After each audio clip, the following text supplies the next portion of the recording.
ചെന്നൈയിൽ മദ്യലഹരിയിലുണ്ടായ ഏറ്റുമുട്ടലിൽ 2 യുവാക്കൾ കൊല്ലപ്പെട്ടു. ജഗൽ, വിമൽ എന്നിവരാണ് കൊല്ലപ്പെട്ടത്. കുടുംബ വഴക്കിനെ തുടർന്നുണ്ടായ തർക്കമാണ് കൊലപാതകത്തിലേക്ക് നയിച്ചത്.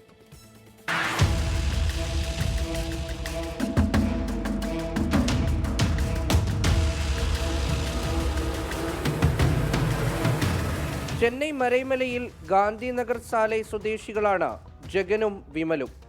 ഇരുവരും ചെറുപ്പം മുതൽ സുഹൃത്തുക്കളായിരുന്നു. എന്നാൽ കുടുംബങ്ങൾ തമ്മിൽ വസ്തുതർക്കവും ഉണ്ടായിരുന്നു.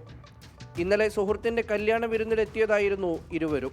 മദ്യപാനത്തിനിടെ കുടുംബങ്ങൾ തമ്മിലുള്ള വഴക്കിനെക്കുറിച്ച് സംസാരിച്ച് ഇരുവരും തമ്മിൽ വാക്കേറ്റമുണ്ടായി. തുടർന്ന് കയ്യാങ്കളിയിലേക്ക് നീങ്ങി. ഇരുഭാഗത്തുമായി സുഹൃത്തുക്കൾ കൂടി ചേർന്നതോടെ കാര്യങ്ങൾ കൈവിട്ടു. ഇതിനിടെയാണ് ജഗനും വിമലിനും വെട്ടേറ്റത്. പരസ്പരം വെട്ടിയതാണോ, സുഹൃത്തുക്കൾക്ക് പങ്കുണ്ടോ എന്ന് വ്യക്തമല്ല. വിമൽ സംഭവസ്ഥലത്ത് വെച്ച് തന്നെ മരിച്ചു. ആശുപത്രിയിൽ ചികിത്സയിലിരിക്കെയാണ് ജഗൻ മരിച്ചത്. മരൈമലൈ പോലീസ് സ്ഥലത്തെത്തി പരിശോധന നടത്തി. ഇരുവരുടെയും സുഹൃത്തുക്കൾ ഒളിവിലാണ്. പോസ്റ്റ്മോർട്ടത്തിന് ശേഷം 2 പേരുടെയും മൃതദേഹം സംസ്കരിച്ചു. 24 ചെന്നൈ.